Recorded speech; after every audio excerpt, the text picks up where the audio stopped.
Baik, yang pertama yaitu biografi tokoh Edward Spencer. Nah, Edward Spencer ini adalah seorang tokoh utama aliran psikologi dan banyak ahli yang mengakui bahwa ia adalah juru bicara dari aliran kerohanian. Nah, Edward Spencer ini adalah seorang guru besar di ilmu filsafat dan ilmu pendidikan di berbagai universitas-universitas seperti di Leipzig, Berlin, dan juga Tübingen. Nah, Spencer lahir di Berlin pada tahun 1882. Ia dikenal karena pemikirannya tentang tipe kepribadian manusia dan nilai-nilai kebudayaannya.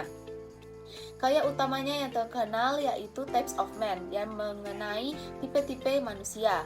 Edward Spencer adalah seseorang intelektual yang berpengaruh dalam bidang psikologi pendidikan dan sangat berkontribusi penting dalam memahami kepribadian manusia melalui teorinya yaitu tentang nilai-nilai. Konsep kepribadian menurut Edward Spencer.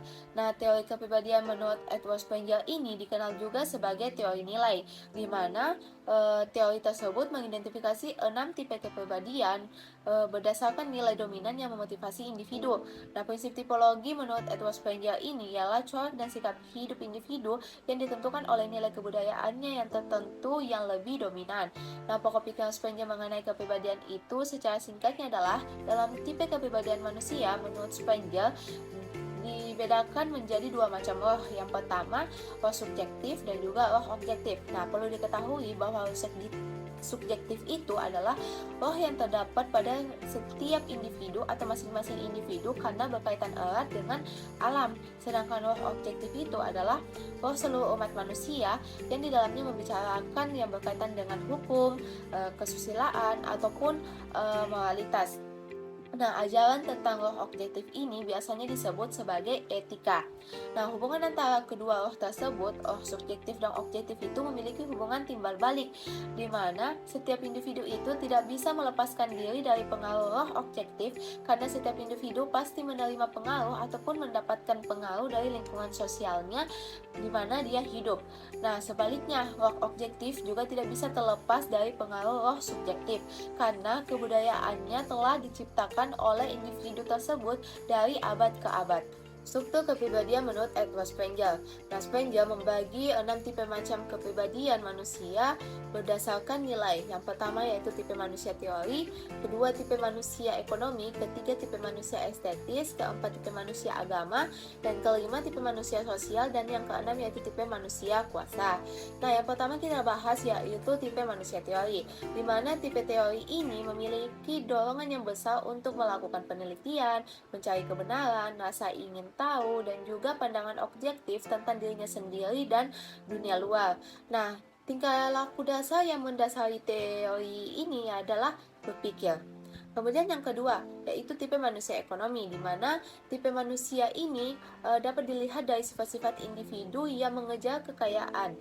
Nah, dengan mengejar kekayaan itu, ia dapat mencapai apa yang dia inginkan dan menilai segala sesuatu itu dari segi kegunaan dan juga nilai ekonomisnya.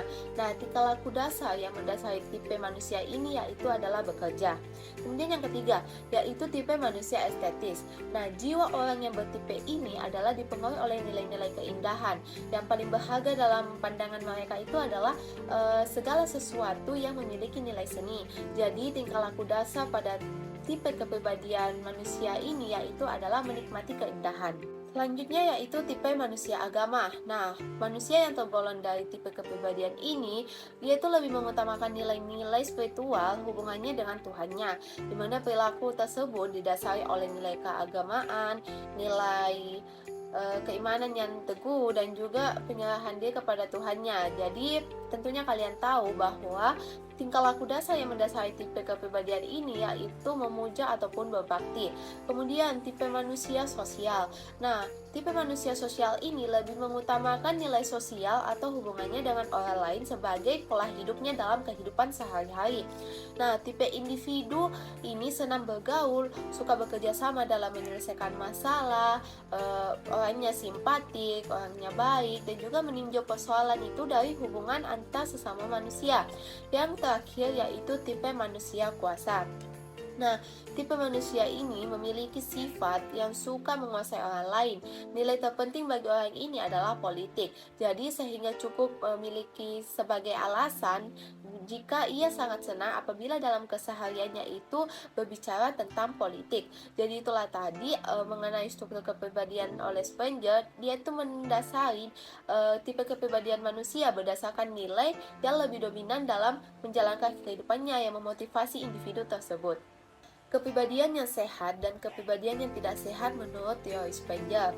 Nah, kepribadian yang sehat menurut teori Sprenger ini yang pertama yaitu ketika individu mampu mengintegrasikan keenam nilai tersebut: nilai sosial, nilai ekonomi, nilai teori, nilai estetis, nilai agama, nilai puasa secara seimbang dalam menjalankan kehidupannya sehari-hari.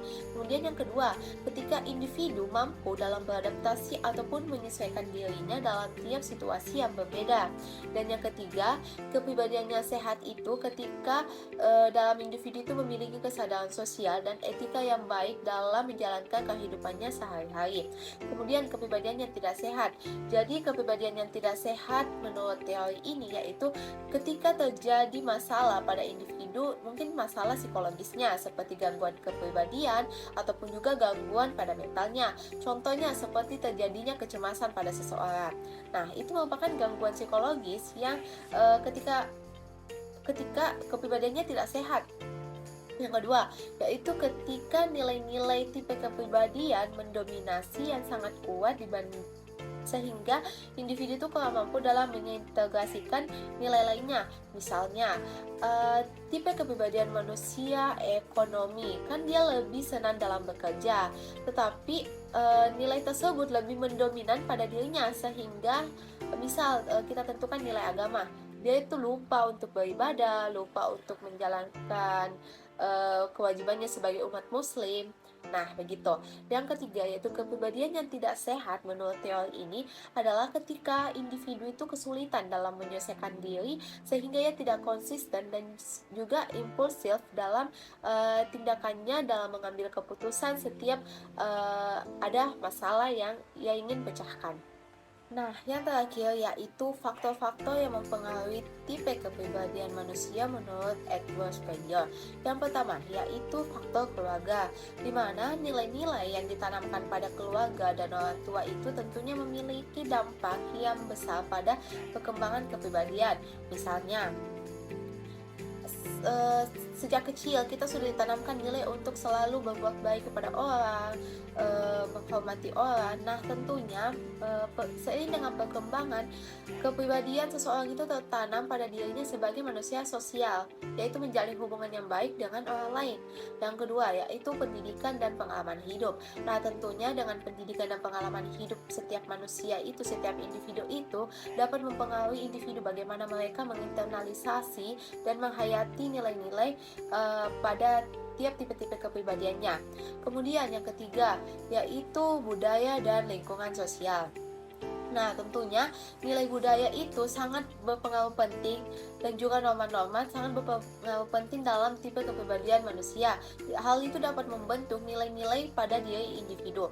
Dan kemudian yang terakhir yaitu perkembangan kognitif dan emosional.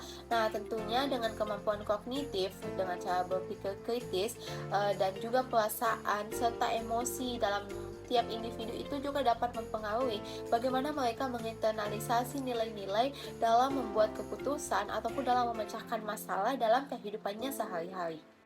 Baik, jadi dalam teori Edward Sprenger ini, Edward Sprenger dikenal sebagai tokoh aliran utama psikologi dengan pemikirannya yaitu tentang jenis kepribadian manusia berdasarkan nilai kebudayaannya. Kemudian, konsep kepribadian menurut Edward Sprenger ini yaitu terbagi atas dua macam roh. Yang pertama roh subjektif dan juga roh objektif. Nah, struktur kepribadian dalam teori Sprenger ini terbagi atas 6 tipe kepribadian manusia. Yang pertama tipe manusia teori, tipe manusia ekonomi, tipe manusia estetis, tipe manusia agama, tipe manusia sosial, dan tipe manusia kuasa. Dari keenam nilai tersebut mempunyai ciri-ciri atau khas yang melambangkan kepribadian tersebut. Kemudian kepribadian yang sehat. Tentunya kepribadian sehat dalam teori ini adalah ketika individu itu mampu mengintegrasikan keenam nilai tersebut secara seimbang dalam menjalankan kehidupannya sehari-hari. Nah, sedangkan kepribadian yang tidak sehat dalam teori ini yaitu ketika terdapat salah satu nilai yang lebih dominan, yang lebih sangat kuat dalam kepribadian individu tersebut, sehingga individu kurang mampu dalam mengintegrasikan nilai lainnya secara seimbang. Nah, selanjutnya faktor yang mempengaruhi dari kepribadian ini yaitu pertama faktor keluarga, faktor pendidikan dan pengalaman hidup, faktor budaya dan lingkungan sosial, dan juga faktor perkembangan kognitif dan emosional seseorang.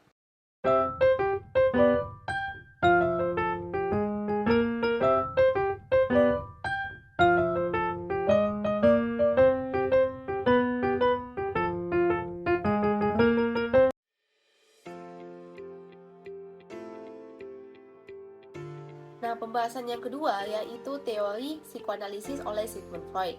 Nah, biografi tokoh Sigmund Freud. Sigmund Freud itu dikenal sebagai bapak psikoanalisis yang lahir di Moravia pada tanggal 6 Mei 1856 dan meninggal di London pada tanggal 23 September 1939. Nah, pada usia 4 tahun, Freud ini pindah ke Wina. Saat telah dewasa, di Wina itu dia masuk ke fakultas kedokteran. Tetapi, Freud lebih menyukai sebagai peneliti dibandingkan menjadi seorang dokter. Mengenal metode dari Bohrer untuk menangani histeria itu penyebabnya adalah pengalaman traumatis. Nah, Freud juga memperkenalkan teori psikoseksual yang menggambarkan tahapan perkembangan manusia dari masa kanak-kanak hingga menjadi masa dewasa. Sigmund Freud adalah salah satu tokoh yang paling berpengaruh dalam sejarah psikologi dan teori psikoanalisisnya. Nah, jadi teori psikoanalisisnya itu tetap menjadi sumber utama dalam pemahaman tentang pikiran bawah sadar dan juga kepribadian manusia. Konsep kepribadian menurut Freud. Nah, menurut Sigmund Freud, kepribadian adalah suatu struktur yang terdiri atas 3 elemen.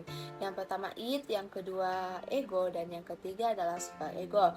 Jadi, interaksi atau konflik ketika pada 3 komponen tersebut, id, ego, dan superego, itu dapat menciptakan terbentuknya kepribadian seseorang. Jadi, id itu adalah ketidaksadaran, ego adalah kesadaran, dan superego adalah etika atau moral yang mengatur bagaimana ego itu bekerja. Nah, Freud berpendapat bahwa kalau itu bagian primitif dari pikiran yang berisikan dorongan-dorongan seksual ataupun dorongan agresif serta ingatan yang tersembunyi. Nah, sedangkan superego itu beroperasi sebagai kesadaran moral. Nah, dan ego itu adalah bagian realistis yang memediasi antara keinginan antara id dan superego. Struktur kepribadian menurut Freud.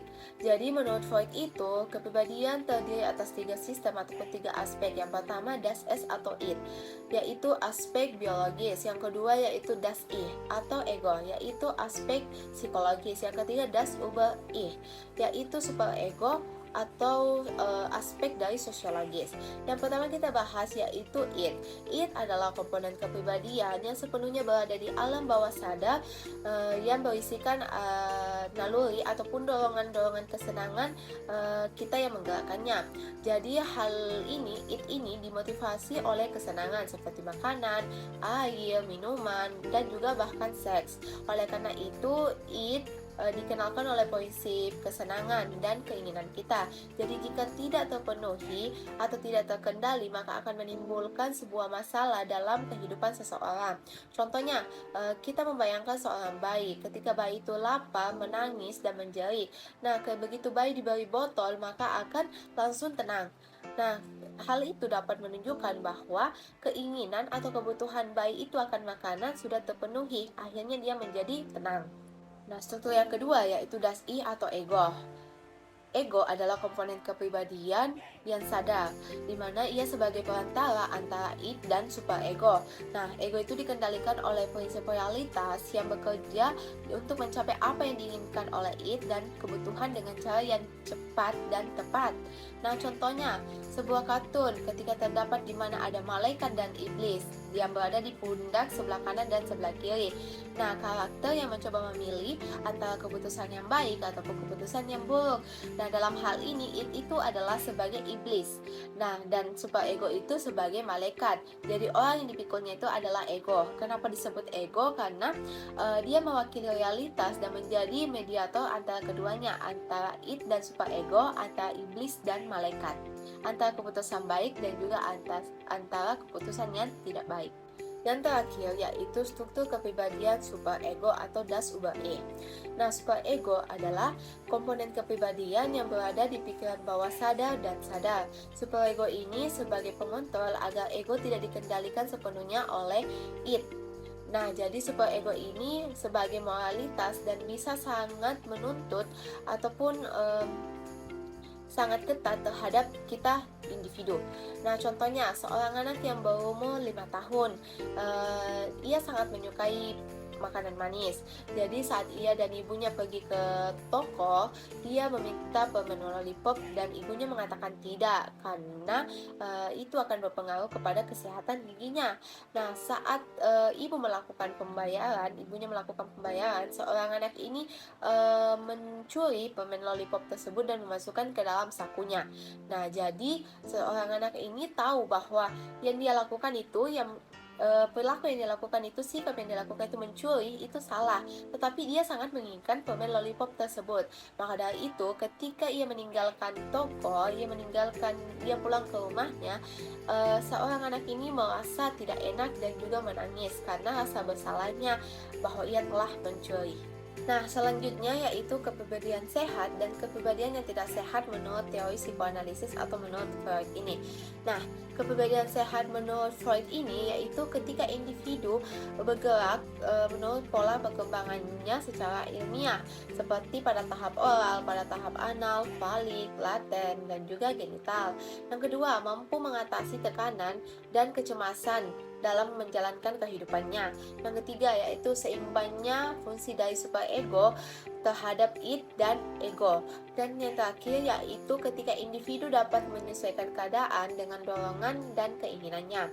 Sedangkan kepribadian yang tidak sehat menurut Freud ini yaitu ketika ego tidak mampu menyeimbangkan antara tuntutan id dengan realita atau nilai-nilai moral, atau juga disebut dengan superego, di mana akan terjadi kecemasan atau tekanan pada individu serta mengalami gangguan-gangguan yang terjadi pada penyimpangan di mentalnya. Baik, yang selanjutnya yaitu faktor-faktor yang mempengaruhi kepribadian pada teori Sigmund Freud.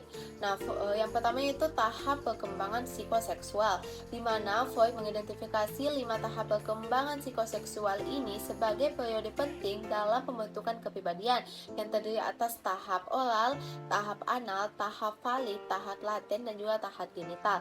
Nah, tahap oral ini yaitu kepuasannya berada pada mulut. Nah, yang kemudian tahap anal. Jadi kepuasannya itu berada pada saat ketika mengeluarkan kotoran. Kemudian tahap falik, di mana kepuasan dalam tahap ini yaitu berada pada alat kelamin. Nah, kemudian tahap laten. Nah, kepuasan pada tahap ini yaitu ketika individu berisikan dorongan-dorongan atau banyak keinginan untuk memuaskan dorongannya tersebut.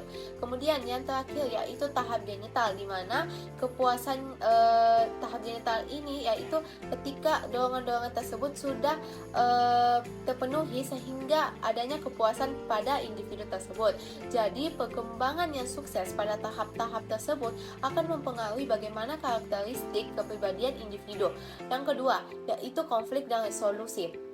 Nah, jadi dalam setiap tahap perkembangan psikoseksual itu tentunya diwarnai atau tentunya melibatkan konflik internal, yaitu konflik yang terjadi pada diri kita sendiri. Nah, jadi individu yang harus mampu mengatasi konflik tersebut secara sehat agar kepribadiannya pun berlangsung dengan baik. Begitupun sebaliknya, ketika individu tidak mampu mengatasi dengan cara yang sehat ketika terjadi konflik internal tersebut, maka akan terjadi kepribadian yang tidak baik ataupun juga kepribadian yang tidak sehat. Selanjutnya yaitu faktor keluarga. Nah, hubungan antara anak dengan orang tua itu tentunya sangat berpengaruh kepada kepribadian seseorang. Jadi bagaimana orang tua itu menangani tahap-tahap perkembangan anak itu dapat mempengaruhi perkembangan kepribadian yang dilalui seseorang. Kemudian yang faktor keempatnya itu faktor superego, di mana superego yang kuat ataupun superego yang lemah itu dapat mempengaruhi cara individu dalam berperilaku ataupun juga dalam memahami dirinya sendiri. Yang terakhir yaitu faktor dari dorongan dan hasrat. Jadi cara individu dalam mengelola dorongan, dalam mengelola keinginan, dalam membentuk kepuasannya tersebut itu dalam kepribadian akan mempengaruhi individu dalam berperilaku dan juga kecenderungan kepribadiannya. Kesimpulan dari materi ini yaitu Sigmund Freud dikenal sebagai bapak psikoanalisis, di mana dalam konsep kepribadiannya itu ia membagi menjadi 3 aspek. Yang pertama terdiri atas id, ego, dan superego.